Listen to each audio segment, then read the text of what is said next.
Hello there and welcome to CNR Extra on CCTV. My name is Philip Lartey. We are coming to you live from our studios at number 5 Ola Hansen Lane, Tesano, Accra. Coming up. Police detained Suame constituency youth organizer of the National Democratic Congress for inciting political violence following a video of him that has gone viral.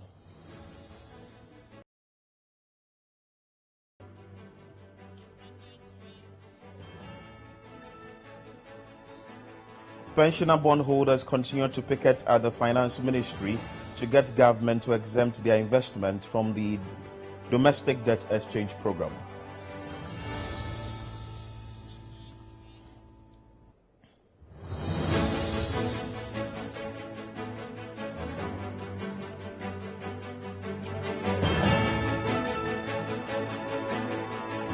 Ghanaians winger Christian Atsu's whereabouts still unknown following devastating earthquakes that rocked Turkey and Syria earlier this week.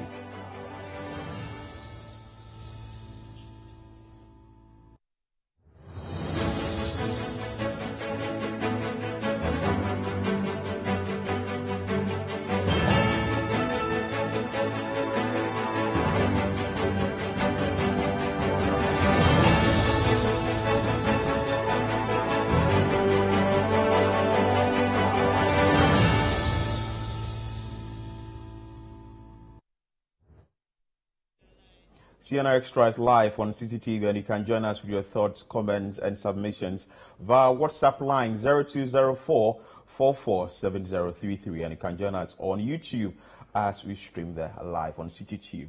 Jude, Mensa, Duncan, good morning. Hi, good morning, Philip. How's the day going so far? So far, so good. Starting on a good note. Hot cocoa today. Oh, wow. So it has gingered me for the show today. I'm really looking forward to an exciting. I was eager to get gobe, but Charlie, I don't want to sleep, so maybe after the show. My gobe seller is still in Adabraka, so that is my only challenge. I'm yet to find something. As we said that when you take the gobe, actually, you are also adding up to the economy progress. Of course. But today we have a lot of stories to talk about, i.e., what is happening in Suame. That is the Suame constituency, the youth organizer there of the National Democratic Congress. He coming out with some comments that is inciting violence in political space and all that. We understand that the name of the individual, Razak Volia, the NDC youth organizer for the Suame area, is expected to appear in court today. But before we go to the insert, I'm sure you've heard exactly what he may have said concerning this particular issue in the political space. What do you make about this comment coming from some, say, political figures who, in a way, should know better, but would want to incite violence in the political space, hereby also influencing their followers to do same? I mean, one of my favorite personalities, really, of all time, Martin Luther King. He made a really profound comment sometime in one of his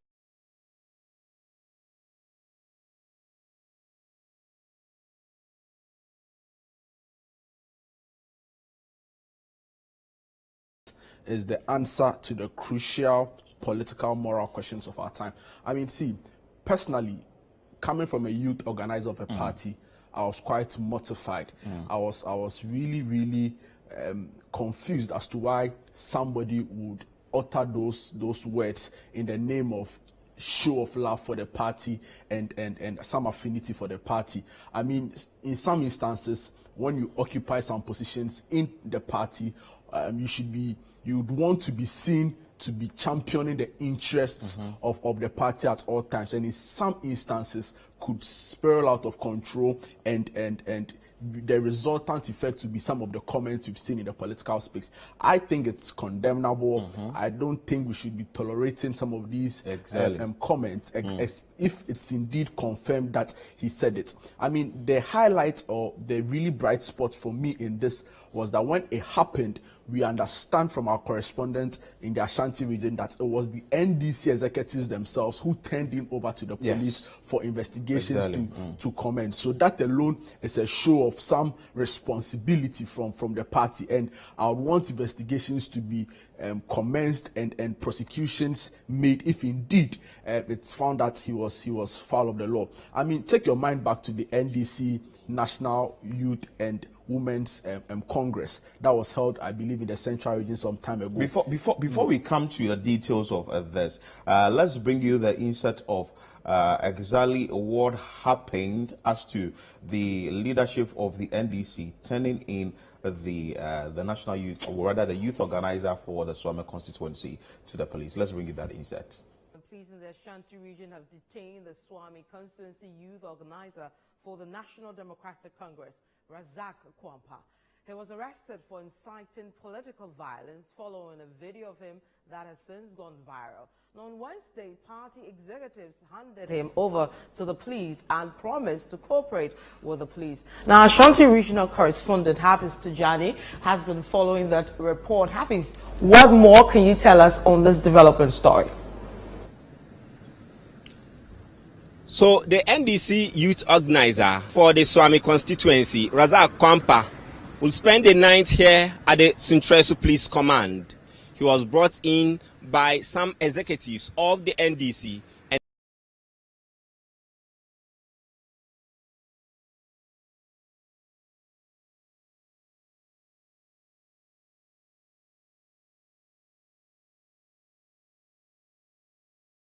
to the police. Police had launched a manhunt.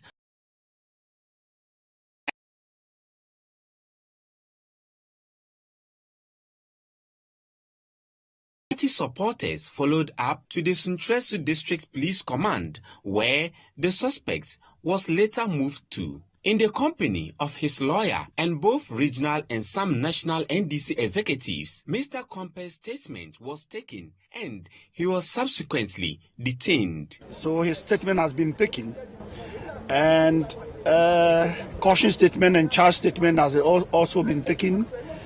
They charged him with offensive conduct and were to go to court. But unfortunately, after the statement, we realized that time has far been spent, so we agreed to go to court tomorrow. I must say and commend the Regional Police Command and the Sofulai Police Service. They have put up a very good professional conduct. We must commend them. We would cooperate with the law. We are not perturbed about the detention of our brother here. No, he will be in South till tomorrow. He's not worried. We want to convey this message to our numerous supporters, NDC people in Ashanti region, that our brother, the youth organizer for Suame constituency, is in high spirits. In fact, he is rather encouraging us that we should leave him to be here, because he meant what he said. He is not in any way perturbed about it, but he has no intention of destabilizing the peace of this nation. NDC national organizer Joseph Yamin, flanked by other party executives and supporters, insists the NDC will not be intimidated by the arrest. We are not in any way going to be intimidated by the police and the arrest. You see us masked up here. We'll be coming any time the police takes an action.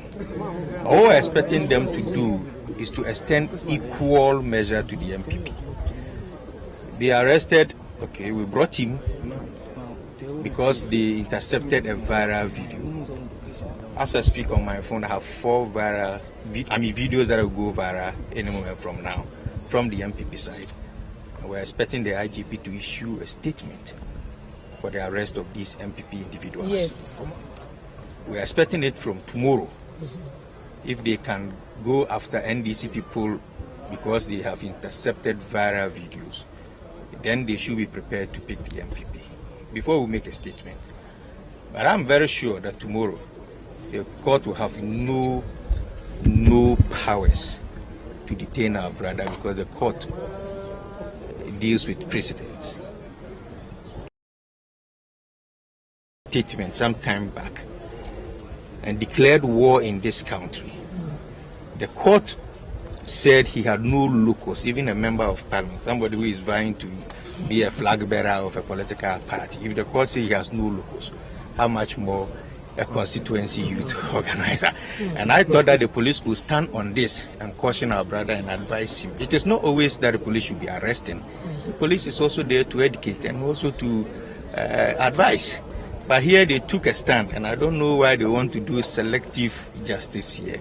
The Suame Constituency NDC youth organizer is expected in court on Thursday. Now, NDC supporters and executives say they remain solidly behind the youth organizer of the Suame constituency in this matter. So it's a good step that the leadership of the National Democratic Congress also to write a statement, but in a way, I don't side with what Joseph Yamin said. That is the national organizer. Yeah. I don't side with him in a way that he's saying that there are some other viral videos on the NPP side that could go viral, and also those individuals could be brought to book. Well, I believe that two wrongs don't make a right. So if this has come, we should find ways and means to condemn this in all uncertainties and ensure that the person who is involved in this case is brought to book. And also, because you're in the political space doesn't mean that any utterances at all must be said on the media space. Reason is we have only Ghana. We don't have any other country aside Ghana. Yeah, I mean, Philip, you're right. And also, because your opponent, your political opponents have made certain comments, you don't, in an attempt to buttress, to rebuff those comments, also make certain provocative... Razak Avolia is scheduled to appear before the Asokwa District Court this morning. Our correspondent, Hafiz Tijani, Ashanti Regional correspondent, is standing by to give us updates of whatever is happening there. Hafiz, if you can hear me, what can you tell us? How is the mood there this morning, and what is happening at the Asokwa District Court this morning? Well, Philip, I would say members or supporters of the National Democratic Congress in the Ashanti region are in high spirits as they have massed up here at the Asokwa District Court, waiting for the police to bring in Razak Avolia Kwampa, who is the Suame youth organizer for the party. You know, yesterday he was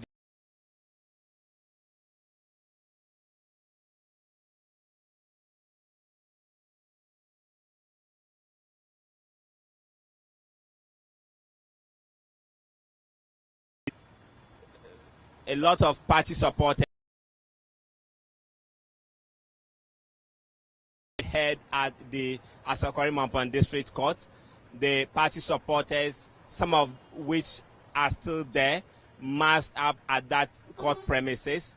But later, there was a change of venue, and the case is now being brought here to the Asokwa Court, and the party supporters have done the same.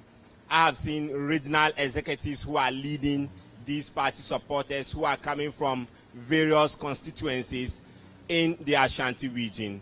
So they are holding placards with inscriptions, "Stand with Razak," and most of them are clad in party colors and are not happy about how the police is treating this case. Hafiz, if you can hear me as well, you made mention of you seeing regional executives, but as of yesterday, some national executives also assisted or ensured that Razak Avolia was turned in. Are you seeing some of the national executives there this morning? For now, I have not seen any national executive. Only the regional executives are here. Yesterday, we saw Joseph Yamin, who was taking the front line. Also, his lawyer Evans Amankwa, who was leading also the suspects to the police command. But this morning, I have not seen any national executive. But yesterday, we saw Joseph Yamin, who is the organizer, and the Deputy General Secretary of the NDC. Are you aware of the time the case will be heard in the court today? Well, for now, we have not been told the time, except that party supporters have gathered in anticipation that Mr. Avolia will be brought in any time from now, and police officers armed to the teeth have taken guard at the major premises or major vantage locations of the Asukwa court. A while ago, we saw reinforcement after a police pickup drove in with police officers on board, and we saw other police officers coming in to help maintain law and order at the court premises. So, though some of the supporters are holding placards with several inscriptions written on them, what have they been telling you, if you've spoken to some of them before this interview? Well, the sentiments are coming from some of the party supporters who are also trying to compare what Mr. Avolia has said to other persons who have made what they say are similar comments, political comments in the MPP. And they are asking the police to go after these persons before even holding Mr. Avolia to his words. They said that people have said worse things in the past in the MPP, and the police has not gone after them. So they want the police to do the same, to go after people who have also said similar things in terms of politics before even coming for Mr. Kwampa. And most of them were also of the view that it's the government or the ruling party that is making this issue or blowing this issue out of proportion. They think that this issue is just a normal thing, a normal comment that the supporter or the executive of the party has made. So the police should not be blowing out this issue out of proportion. They believe that this issue is an issue that can be treated at a low, and the police should not be trying to make this issue as if it's a big one. So these are the comments and sentiments you get from party supporters who have gathered here. A while ago, most of them were charged up and very angry, even when they saw buses bringing in the police officers. They said that just one person, and you are bringing a lot of police officers, armed police officers. You don't understand. They don't understand why the police was taking this issue so big. Before you go, can you tell us some of the inscriptions on these placards so that you can take leave of us and monitor situations there? So it's a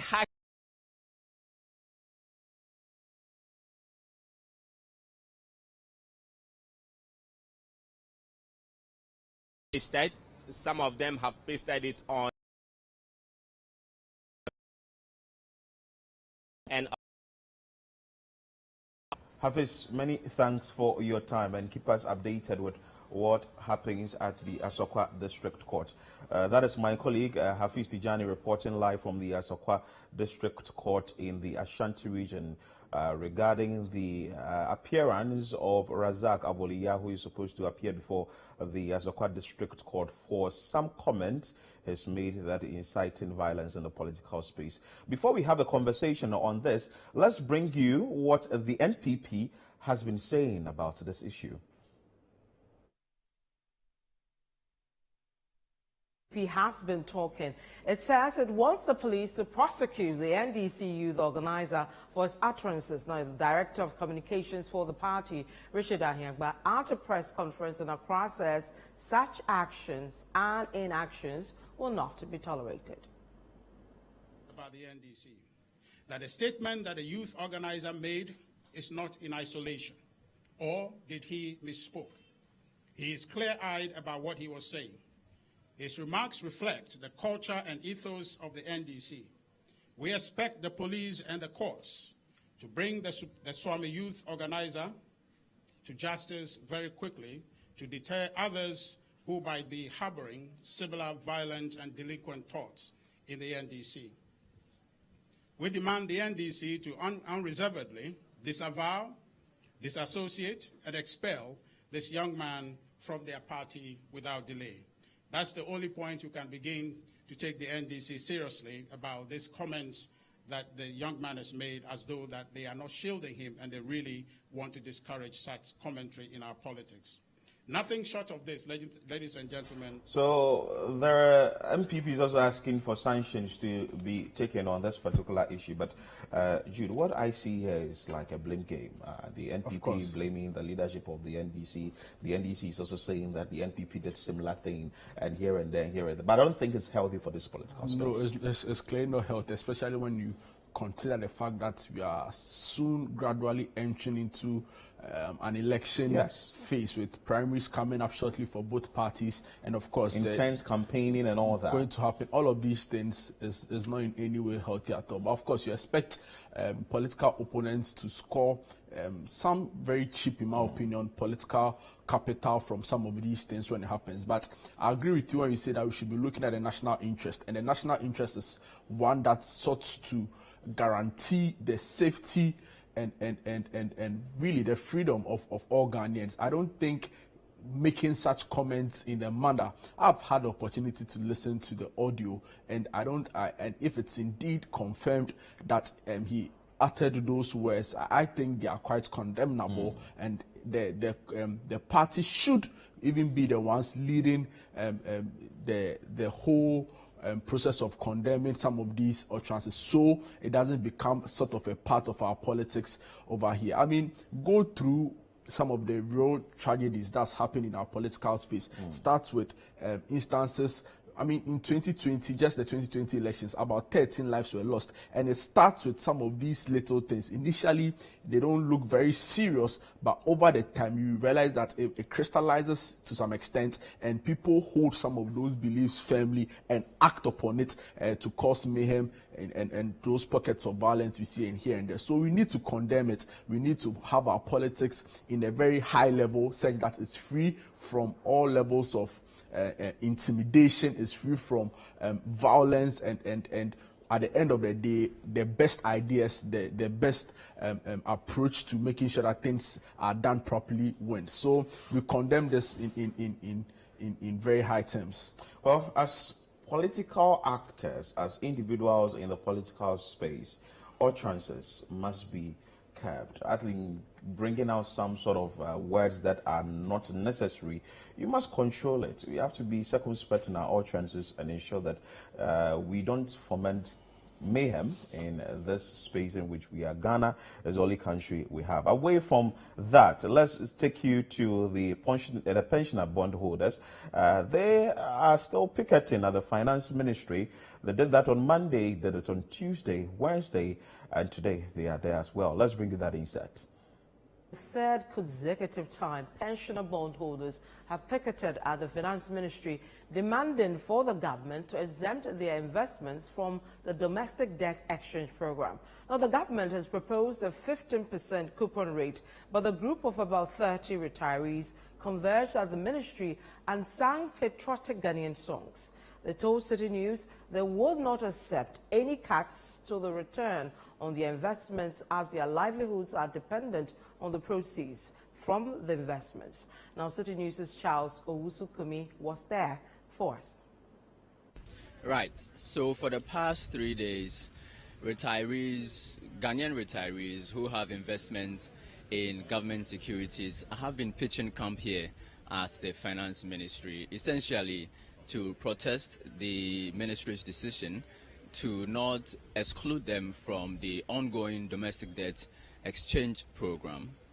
Today again, they are converging here at the ministry to continue with their picketing. They have promised to do this on a daily basis until their demands are met. We're still here at the Finance Ministry, where pensioner bondholders are picketing for the third consecutive day, demanding complete exemption from the domestic debt exchange program. I remember that most of these people are entering into the twilight of their years, and some of them have brought seats, actual seats, and are comfortably sitting. We'll have some conversations with them. So are you not worried for your health? If I can't buy my medication, I will die. So I'm not worried for my health. If I don't come and I can't buy my medication, I will die. You'd rather come and jeopardize your health? It's not jeopardize. If I can't buy the medication, that is more jeopardy than sitting under a tree. The minister should listen to our request and grant it, that we don't want any haircut. The minister must learn to respect contracts. Yes, because we made these investments with the intention of making it a source of income in our retirement. How much is our pension? My drugs bills every month is 4,000 cedis. How do I pay for this? That's why I made these investments. So the minister and the head of state should let reasoning prevail and grant our request. All right, sir. So for the next 1 hour, they will be here singing. I'm sure they will sing the national anthem as they have always done, and try to drum home their demand, their request for complete exemption from this domestic debt exchange program, which they say is inimical to their source of livelihood. Hello, sir. Day 3. Yes, what are we expecting from This is it? day 3, and there's going to be day 4, day 5, day 6, like class 1 people counting 1, 2. We will count until our demands are met.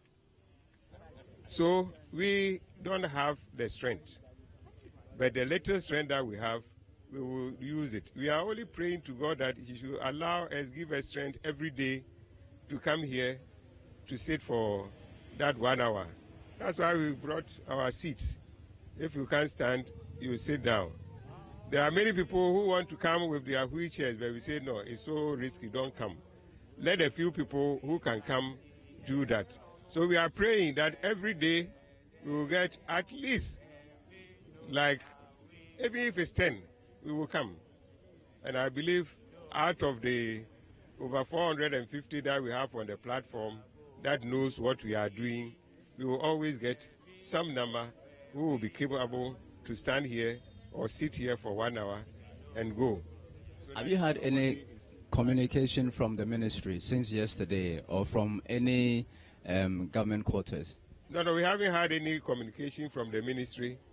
The only thing we and everybody has heard is that they have extended the period. And I think the good news also that we heard from Parliament yesterday was that Parliament has summoned the minister to appear and lay all these things before the Parliament. And I was happy when the Speaker emphasized that it is very urgent. It is very urgent because they should not look on unconcerned to see the elderly picketing here. That's a bad image that we are creating for this country. So I believe, and I'm happy, the Speaker has emphasized that, and they want to work on this as. So for the pensioner bondholders, the only language they understand is total exemption. And they have said that until government heeds to this call, they would not stop picketing at the finance ministry. I think this is a troubling issue because if they are to come there straight 1 week, I was just asking you off air that, so who fuels their vehicle to that place? That means they are bent on ensuring that what they want done by government is done at all costs. I mean, it's a very difficult situation these pensioners, bondholders find themselves in. And for me, anytime I have to listen to any of them or even their convener, Dr. Edu Anani Enchi, speak on the audio they have to go through, I cringe really as a Ghanaian. And for me, I think they have a complete case when they say that, look, they believe strongly that the Ministry of Finance should exempt them from a complete package, they Yes. should be completely exempted. I feel they have a case when they say that, especially because they don't have any other alternative source of livelihood. A lot of them cannot go into any other business again, so they depend on their funds to help them move around. But the reality and the truth of the matter is that a lot of Ghanaians who also are individual bondholders maybe do not have other alternative sources of income. But you see, on face value, the 5% maturity that government offered them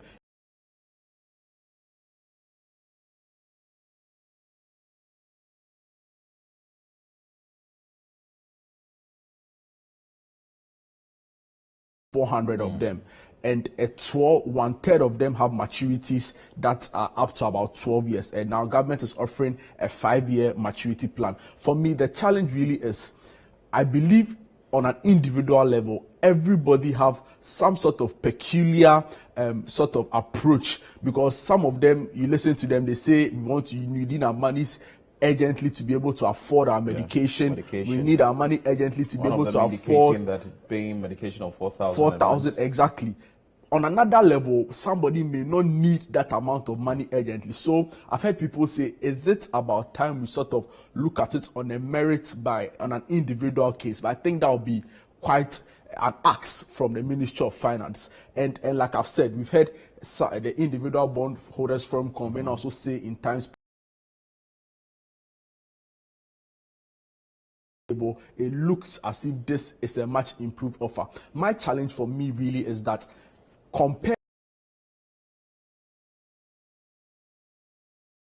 I'm struggling to understand where government sort of got the funds from to implement this revised proposal.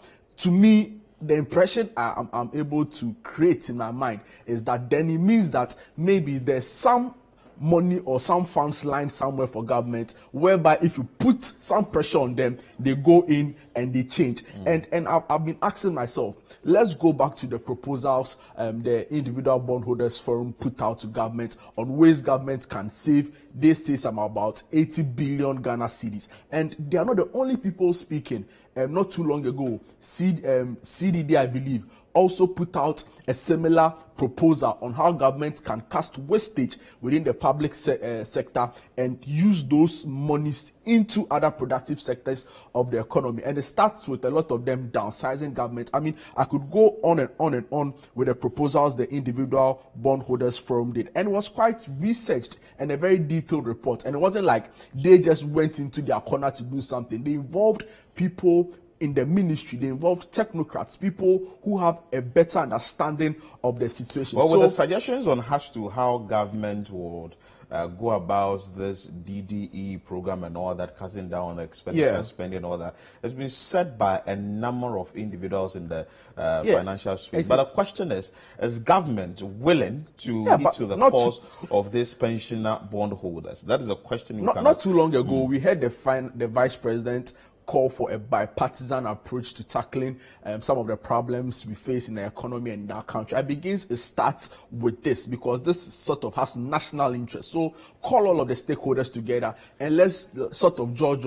We understand that government is looking at an 80% adherence or to regards to signing on to the agreement. And these pensioners, bondholders, mind you, Dr. Edouard Anientwi was a former director of the SEC, Securities and Exchange Commission. So he knows what he's about. He's been in the system before, and I'm sure he's working on some actionable information. So I believe strongly that government needs to go back again and sort of let's a little more engagement. You understand that they are still going ahead with the tendering process, but I believe that for the pensioners, who many of them do not have an alternative source of income because they are not able to work actively, I think we should just maybe look at their case again. So consultation or engagement is key here when it comes to this issue. But then the pensioner bondholders have said that they will not relent on their efforts in ensuring that government heeds to their cause. You are still watching CNR Extra here on CTV. Still to come.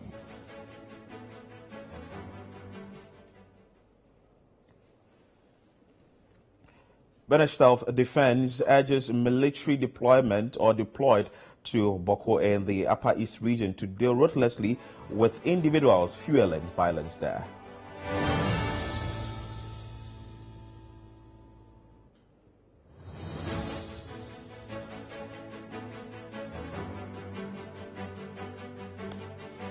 Stay with us, we'll be back with more.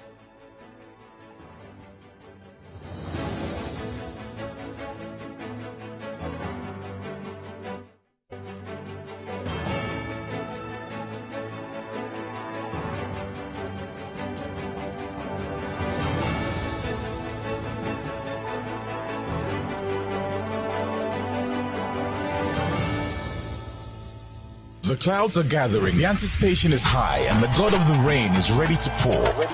It's time for the Awake Experience 2023 with Diana Hamilton in Accra on Sunday 19th February at the Perez Dome, featuring guest artists Ohima Mercy, Joe Metal, Bernice Pamford, Perez Music, and Celestine Donko, and in Kumasi on the 26th of February at the Bantama Church of Pentecost with guest artists PSA Esther, Moses OK, ACP Kofi Sapo, and CC True. Event starts at 5 p.m. Tickets are 60 Ghana Cedis single, 110 Ghana Cedis double, 150 Ghana Cedis VIP, and 250 Ghana Cedis family of 5 in Accra, and 50 Ghana Cedis single, 90 Ghana Cedis double, 100 Ghana Cedis VIP, and 200 Ghana Cedis family of 5 in Kumasi. Get yours via the short code *725 *8080 hash or these ticket outlets. The Awake Experience 2023 with Diana Hamilton. This event is brought to you by Awake Mineral Water and powered by Enterprise Life Ghana.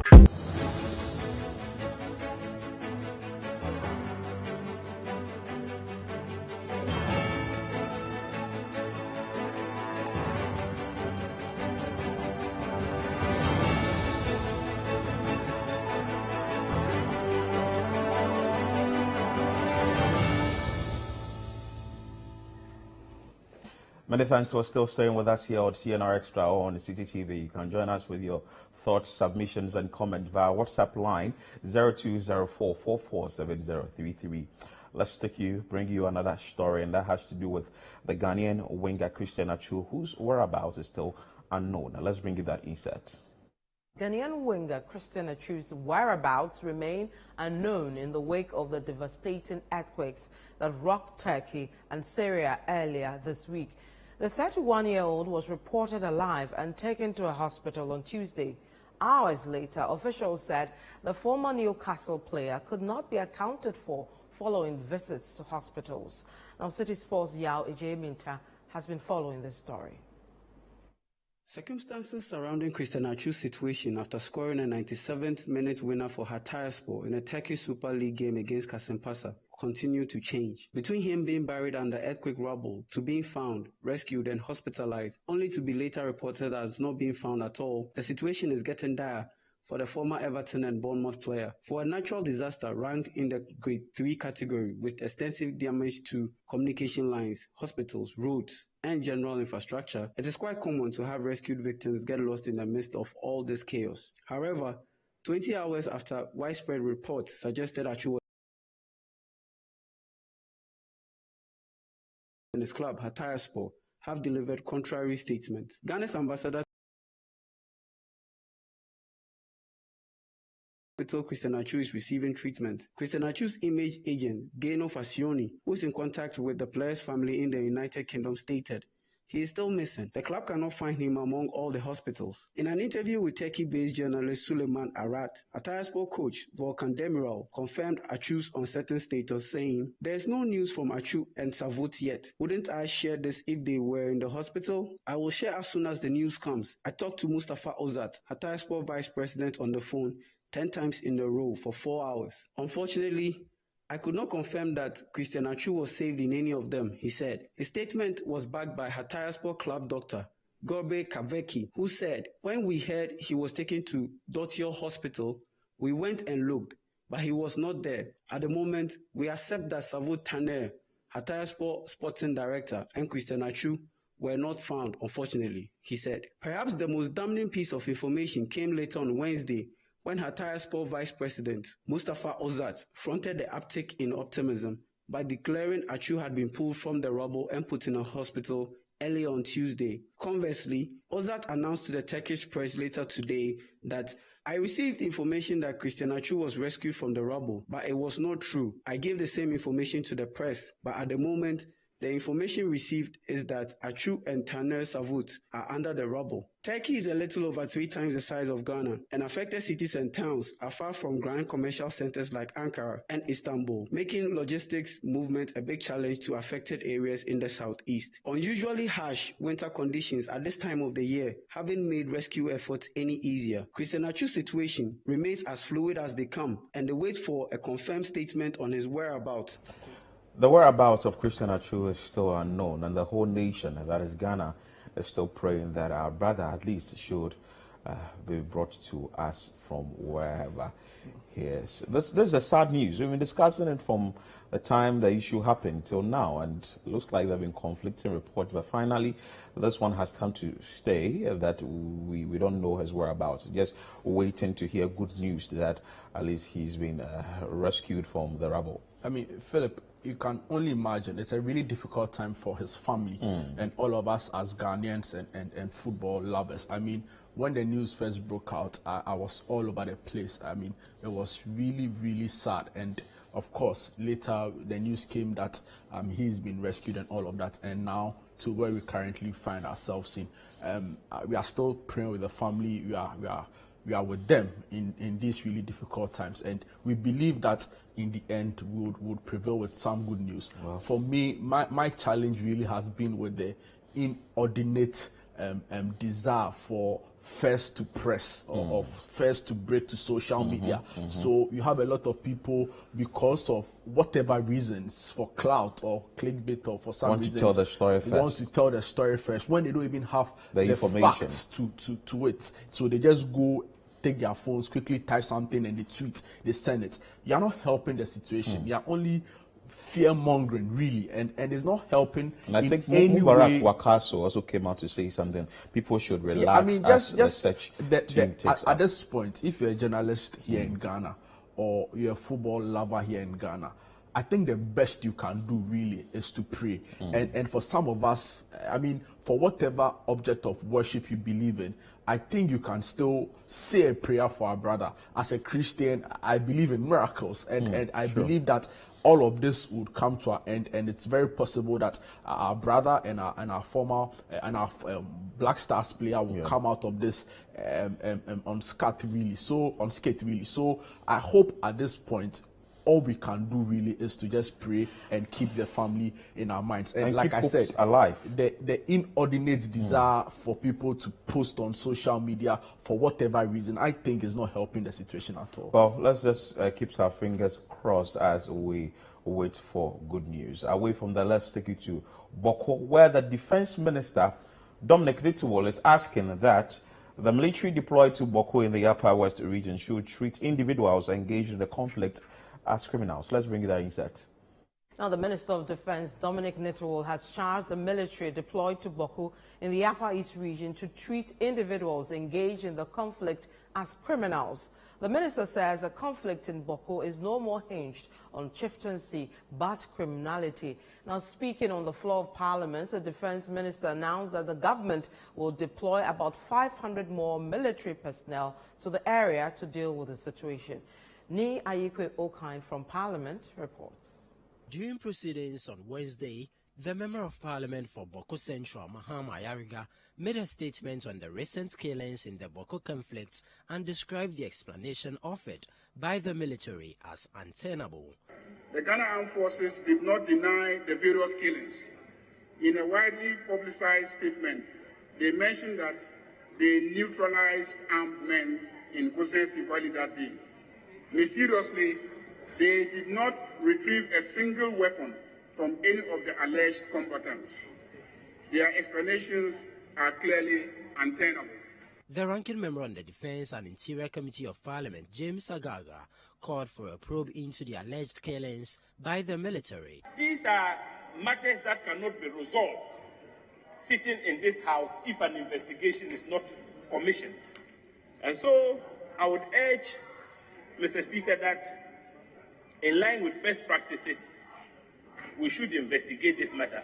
Because if it is true that our armed forces actually shot at unarmed civilians, clearly that would be a dent on the reputation of our armed forces. The Minister of Defense, Dominic Nitiwul, urged the military to treat persons engaged in the conflict as criminals because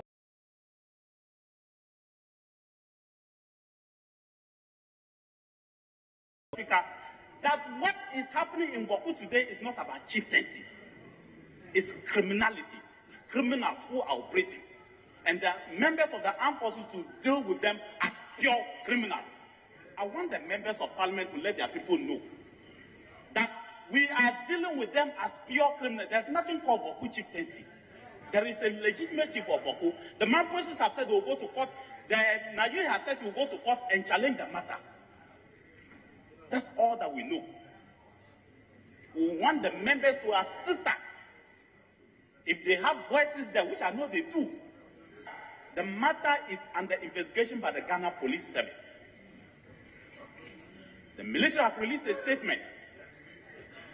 The people have made statements, and the Ghana Police is investigating. We are waiting the outcome of that investigation. In fact, the member of parliament has taken the thing to Shrash already. They are also investigating the matter.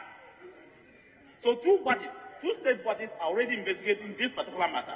I can say that government on its part has done what it has to do to ensure that Bawku is peaceful.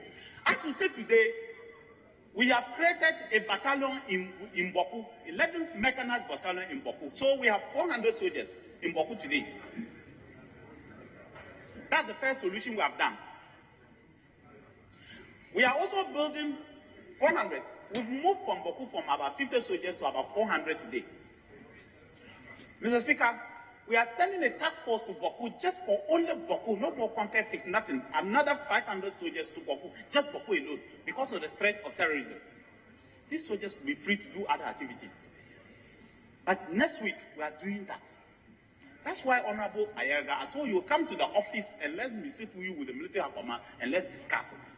The first Deputy Speaker of Parliament, Joseph Osei Owusu, advised members of the House to desist from politicizing the conflict.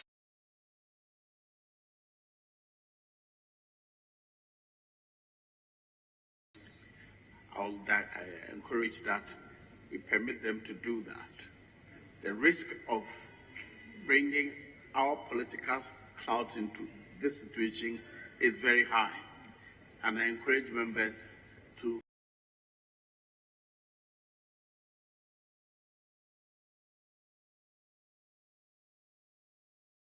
was asking that the military should treat individuals fomenting trouble in Bawku as criminals. And he has also indicated that by next week, the government will deploy 500 more military personnel to Bawku in the Upper East region to maintain peace.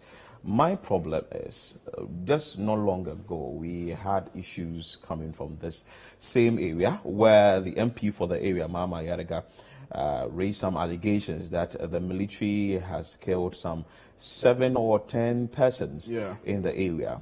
Then the security analyst or a security expert indicated that, well, the military officers there should be removed and a new set should be taken in there. But now coming from the defense minister that they should be treated as criminals.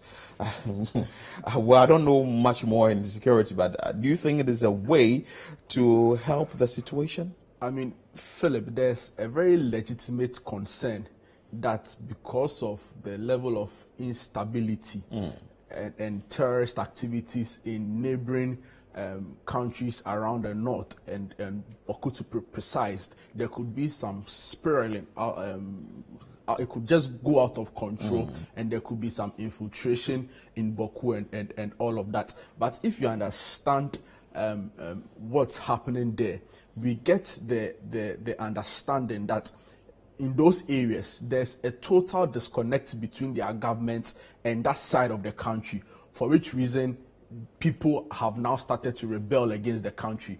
And that concern or that legitimate fear is that very soon, if we don't take care, all of those terrorist organizations will now start pitching camps in Bawku and all of those areas. And it's a legitimate concern, even though I feel that in our case, it's a little bit different because we have a government that to some extent is still connected to even remote parts of the country. So every now and then you see schools springing up there, hospitals springing up there in remote parts of the north. So for me, I don't really buy into the concern or the fear that it's become a fertile hub or it's become the weakest link with regards to our attempts at combating violent extremism. Maybe to an extent if we don't begin to pay urgent attention. But as it stands now, I believe that if you look at the challenges in Bawku and in some parts of the north where there are pockets of violence here and there,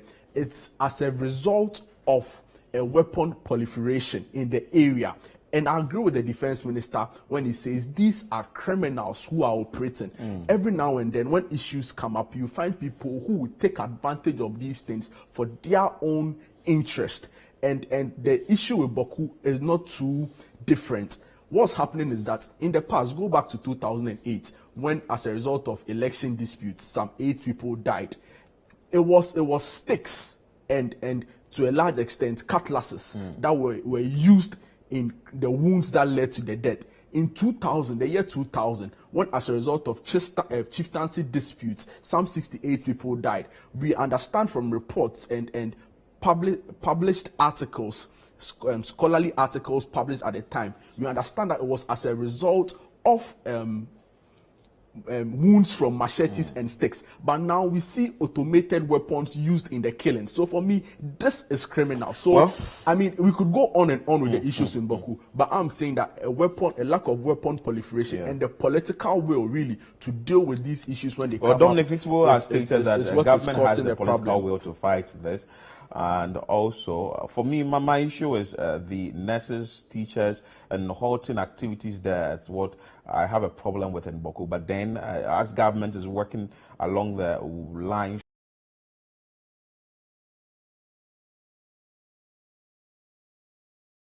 still to come. The Narcotic Control Commission, NACOG, has seized and destroyed the largest quantity of cannabis intercepted since 2021. Stay with us, we'll be back with that story.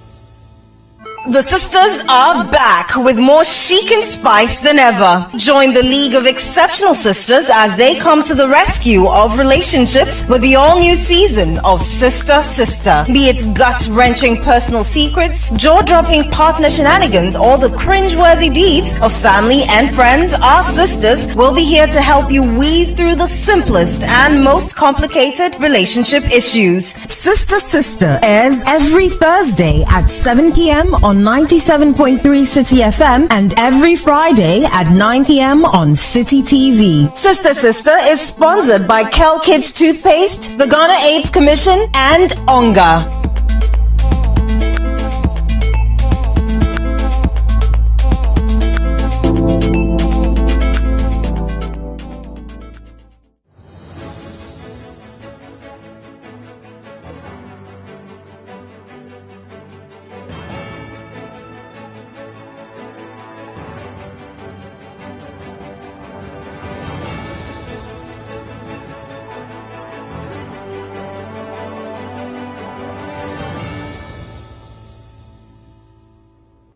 You're welcome from that break. Let's bring you that story where the Narcotic Control Commission has seized and destroyed the largest quantity of cannabis since 2021. Narcotics Control Commission, NACOG, has arrested and destroyed the largest quantity of cannabis intercepted since 2021. According to authorities, it weighed about 50 tons with a market value of 50 million cedis.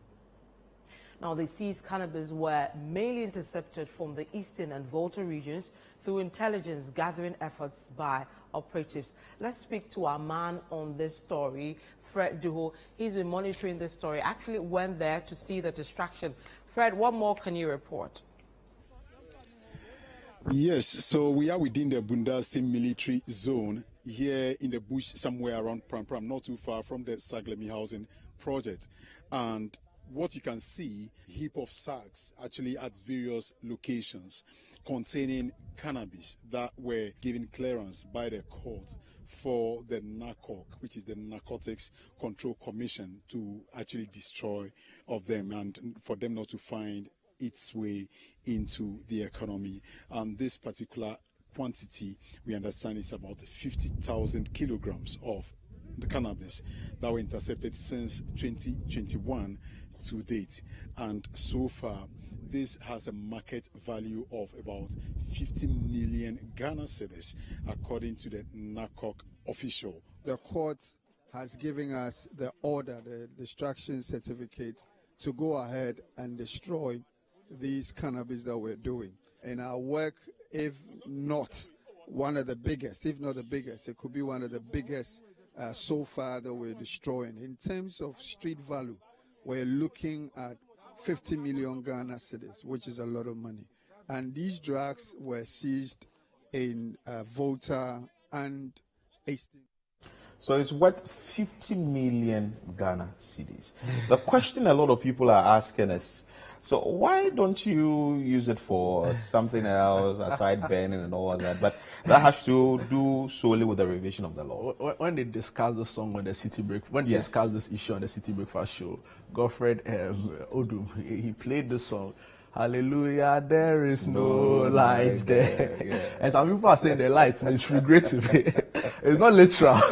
The light is figurative from something you spark. Anyway, I mean, Philip, and for me, really, this story, looking at the way we are burning with the ties and all of those things, I mean, in a time where climate change has become a very big issue, I don't think even the burning of it in the manner in which was done is proper.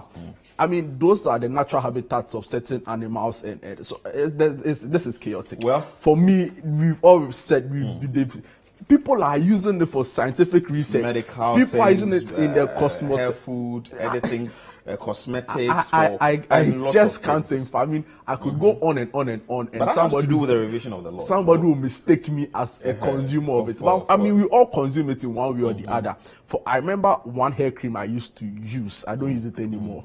Had some level of so for me, I think we need to have the conversation more importantly and very seriously. We need to, even if you are not in a position to utilize its positive side of it, I feel we can export it, and these are conversations that have to be had. But you know, the conversation has been there since, not today. But then again, like the PRO of the Narcotic Control Commission indicated, it has to do with the revision of the law. We can't talk about all that today. This is how we end today's edition of CNR Extra here on City TV. My name is Philip Lartey, and I did this with Jude, Mensa, Duncan. Many thanks for your time, and keep watching City TV.